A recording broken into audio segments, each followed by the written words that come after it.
pork. Wow. Pork ribs. Ulam ni boss. Yan, ulam niya guys. Sarap. Yan. Si Lolo lang naman mag-uulam eh. Kaya kasya na sa kanya yung ulam na yan. Ang ulam niya akong ay steam na pork ribs. Ayan. Ini-steam ko siya guys. Ayan. Pinapakulo-kuluan para siya ay maging malasa. At ang sauce nito ay yung black beans.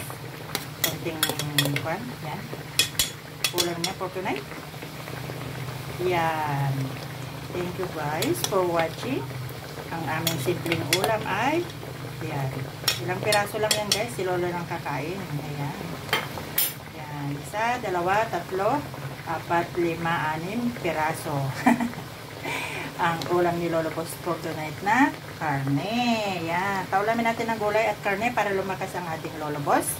Ayan po. Ang aming ulam for today. Today. Ulam namin for today. Ayan. Thank you. Have a blessed evening. God bless po sa lahat. Thank you for watching sa aking video. Ayan. Malapit na siyang maluto guys. Malapit na maluto yung ulam natin. Ayan. Thank you. Have a blessed day. Ingat po sa lahat. And God bless. Yan. Ang ating ulam for today.